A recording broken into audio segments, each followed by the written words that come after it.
IPL 2026 match নম্বর 21 Sunrisers Hyderabad এবং Rajasthan Royals এর লড়াই আমরা দেখতে পারবো হায়দ্রাবাদের ঘরের মাঠে। এই ম্যাচ হবে 15 বছর বয়সী বৈভব সূর্যবংশী এবং অন্যদিকে অভিষেক শর্মা, ট্রাভিস হেড।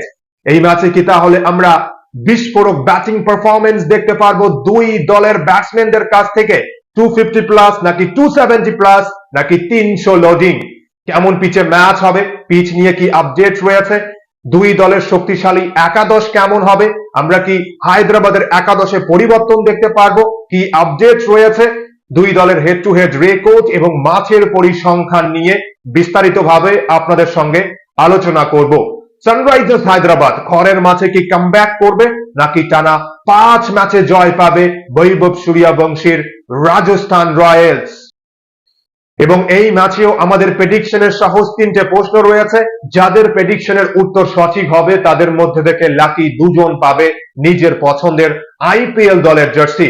এবং আরসিবি ও আরআর এর মধ্যবর্তী ম্যাচে আমরা আগের ভিডিওতেই দুজন উইনারের নাম ঘোষণা করেছি, কিন্তু আরো দুজন উইনার অ্যাড করা হয়েছে, অপূর্ব কুন্ডু এবং বেনু দে। আপনারা আমার ফেসবুক পেজ বং24 স্পোর্টসে যোগাযোগ করবেন। আপনাদেরকে উইনার হিসেবে ঘোষণা করা হয়েছে, কারণ এলএসজি ও জিটির মধ্যবর্তী ম্যাচে আমরা কোনো উইনার পাইনি। এবং এই ম্যাচে প্রেডিকশনের কোন 3টি প্রশ্ন রয়েছে জানাবো, কিন্তু তার আগে আমরা দুই দলের হেড টু হেড রেকর্ড দেখে নেব। আইপিএল এর ইতিহাসে 21 ম্যাচে মুখোমুখি হয়েছে, এসআরএইচ জয় পেয়েছে 12 ম্যাচে এবং রাজস্থান রয়্যালস জয় পেয়েছে 9 ম্যাচে। এবং আমরা যদি শেষ 5 ম্যাচের রেকর্ড দেখি, শেষ 5 ম্যাচের মধ্যে 4 ম্যাচেই জয় পেয়েছে সানরাইজার্স হায়দ্রাবাদ। 2023-এ শেষবার রাজস্থান রয়্যালস হায়দ্রাবাদকে পরাজিত করেছে, কিন্তু এবছর হয়তো আমরা ফলাফল অন্য কিছু দেখতে পারবো। যা দুর্দান্ত ফর্মে রয়েছে রাজস্থান রয়্যালস এর ব্যাটসম্যানরা, বিশেষ করে দুই ওপেনার যেভাবে শুরু করছে, তারপর থেকে আর কোনো দল ম্যাচে কামব্যাক করতে পারেনি। টানা 4 ম্যাচে জয় পেয়েছে। এবার রাজস্থানের লক্ষ্য 5 ম্যাচে জয়।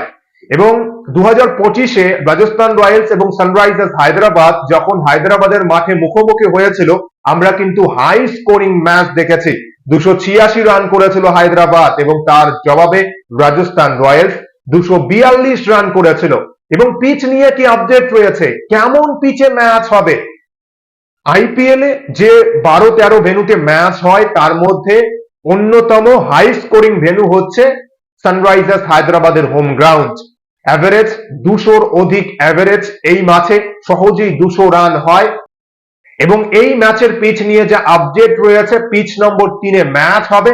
ব্যাটিং ফ্রেন্ডলি উইকেট হিসেবেই আমরা জানি, ব্যাটসম্যানরাই কার্যত দাপট দেখাবে এমনটাই অনুমান করা হচ্ছে। এসআরএইচ এবং এলএসজির মধ্যবর্তী ম্যাচ যে পিচে হয়েছিল, সেই পিচও কিন্তু 200-র উইকেট ছিল, 200-220 রান হওয়া উচিত ছিল। ব্যাটসম্যানরা খারাপ শট খেলেছে, শট সিলেকশনে ভুল ছিল, লখনৌ এর বোলাররা ভালো বোলিং করেছে, তাই কিন্তু আমরা লো স্কোরিং ম্যাচ দেখেছি। কিন্তু এই ম্যাচ যে পিচে হবে এবং যে ফর্মে রয়েছে দুই দলের ব্যাটসম্যানরা, আমরা হাই স্কোরিং অ্যালার্ট বলতে পারি। এই ম্যাচে হাই স্কোরিং ম্যাচ দেখতে পারবো এমনটাই অনুমান করা হচ্ছে। এবং আমরা যদি শেষ 6 ম্যাচের রেকর্ড দেখি, 6 ম্যাচের মধ্যে 5 ম্যাচেই চেজিং টিম জয় পেয়েছে এই ম্যাচে। 143, 247, 152 এবং 190 রান। এবং 6 ম্যাচের মধ্যে মাত্র কিন্তু এক ম্যাচে টোটাল ডিফেন্ড হতে আমরা দেখেছি। 286 রান রাজস্থান রয়্যালস এর বিরুদ্ধে ডিফেন্ড করেছিল সানরাইজার্স হায়দ্রাবাদ। এবং ঘরের মাঠে শেষ 6 ম্যাচের মধ্যে মাত্র 2টো ম্যাচে জয় পেয়েছে সানরাইজার্স হায়দ্রাবাদ। এবং এই সিজনেও এখনো পর্যন্ত কিন্তু সানরাইজার্স হায়দ্রাবাদ 4 ম্যাচ খেলেছে এবং মাত্র এক ম্যাচে জয় পেয়েছে। পিচ নিয়ে যা আপডেট, আমরা হাই স্কোরিং ম্যাচ দেখতে পারবো এমনটাই কিন্তু রিপোর্টে বলা হয়েছে। তাহলে প্রেডিকশনের আমাদের প্রথম প্রশ্ন এই ম্যাচের জন্য, কোন দল জয় পাবে এই ম্যাচে? ঘরের মাঠে সানরাইজার্স হায়দ্রাবাদ নাকি টানা 5 ম্যাচে জয় পাবে রাজস্থান রয়্যালস? আপনাদের প্রেডিকশনের উত্তর লিখবেন কমেন্ট বক্সে। আরো দুটো প্রেডিকশনের প্রশ্ন রয়েছে জানাবো, কিন্তু তার আগে আমরা একাদশ দেখে নেব। কেমন হবে এই হাই ভোল্টেজ হাই স্কোরিং ম্যাচের জন্য দুই দলের শক্তিশালী একাদশ? প্রথমে যদি আমরা রাজস্থানের একাদশ দেখি, রাজস্থান কি উইনিং কম্বিনেশন নিয়ে খেলবে? কি আপডেট রয়েছে? সানরাইজার্স হায়দ্রাবাদের বিরুদ্ধে রাজস্থানের শক্তিশালী একাদশ। দুই opener Vaibhav Suryavanshi, Jaiswal, Dhruv Jurel, captain Riyan Parag, Shimron Hetmyer, Donovan Ferreira, Ravindra Jadeja, Jofra Archer, Nandre Burger, Sandeep Sharma, Ravi Bishnoi এবং ব্রিজেশ শর্মা। যা আপডেট, উইনিং কম্বিনেশন নিয়েই সম্ভবত খেলবে রাজস্থান রয়্যালস এই ম্যাচে। এবং হায়দ্রাবাদের একাদশে কি আমরা পরিবর্তন দেখতে পারবো? সম্ভাবনা রয়েছে। হায়দ্রাবাদের শক্তিশালী একাদশ রাজস্থান রয়্যালস এর বিরুদ্ধে দুই ওপেনার অভিষেক শর্মা এবং Travis Head, captain Ishan Kishan, Henry Klaasen, Nitish Kumar Reddy, Aniket Verma, Liam Livingstone, Salil Arora, Harsh Dubey, শিবাং কুমার, ঈশান মালিঙ্গা বা ব্রেডেন কার্স যে কোনো একজন খেলতে পারে। হার্ষল প্যাটেল, মুনাত কাজ বা প্রফুল, এই ভারতীয় ফাস্ট বোলারদের মধ্যে যে কোনো একজন বা দুজনকে আমরা একাদশে দেখতে পারবো। সানরাইজার্স হায়দ্রাবাদের ব্যাটিং অর্ডারে হয়তো লিভিংস্টনকে আমরা মিডল অর্ডারে দেখতে পারি যদি টিম ম্যানেজমেন্ট চায়, এবং বোলিং ডিপার্টমেন্টে আমরা পরিবর্তন দেখতে পারবো। নতুন বোলারদের সুযোগ দিতে পারে সানরাইজার্স হায়দ্রাবাদ। তাহলে এই ম্যাচে কোন দল এগিয়ে, সানরাইজার্স হায়দ্রাবাদ নাকি রাজস্থান রয়্যালস?